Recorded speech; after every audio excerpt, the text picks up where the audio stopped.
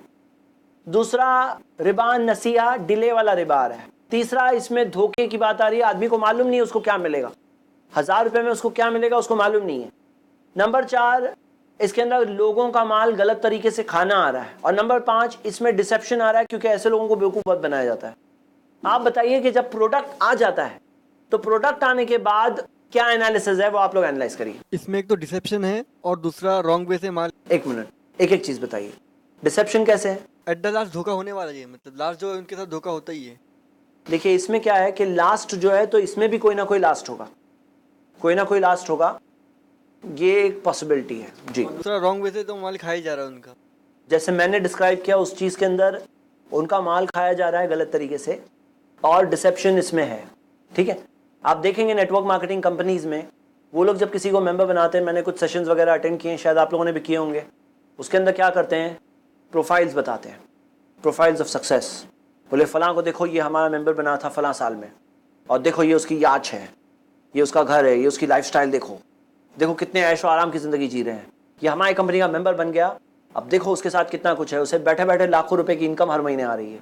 हाँ, तो ये सब बताकर क्या होता है कि आदमी ख्वाब देखने लगता है, बोले हाँ मेरे साथ भी ऐसा होगा, और फिर उसी उम्मीद से वो आता है, लेकिन उसे क्या बताया, हो सकता है उसका कोई डाउनलाइन होगा ही नहीं, उसे कोई डाउनलाइन मिलेगा ही नहीं।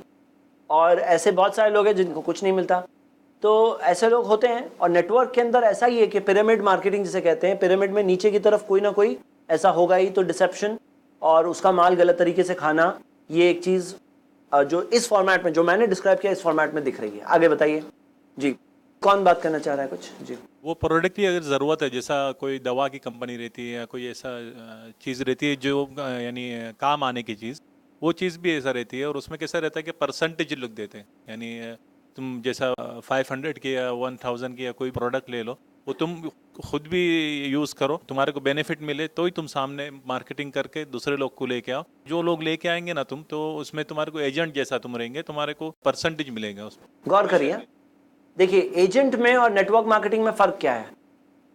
कोई एजेंट है, कस्टमर लेके आता है, उसको कमीशन मिलता है। यहाँ पे शख्स कस्टमर भी है और कमीशन भी ला सकता है। मतलब क्या है, सुनिए,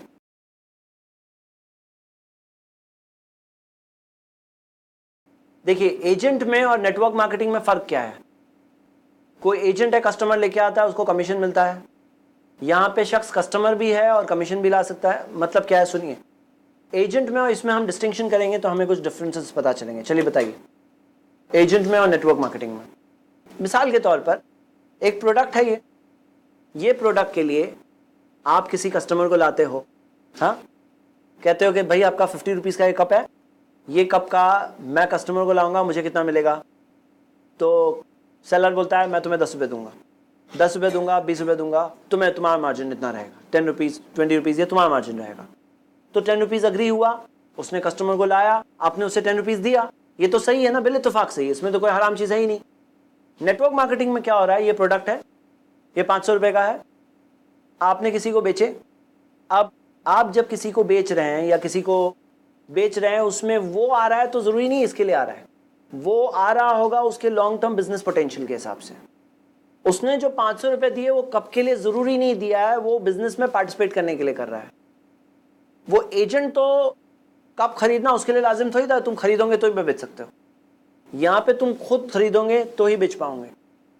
और क्या होगा कि सिर्फ तुम्हें नहीं मिलेगा, तुम्हारे नीचे भी जो लोग बेचेंगे नीचे से नीचे, नीचे से नीचे, नीचे से नीचे, जितने भी नीचे वाले बेचेंगे उसमें तुम्हें कुछ ना कुछ मिलेगा, तुम्हारा वो चीज़ इसी तरह से बढ़ती आएगी।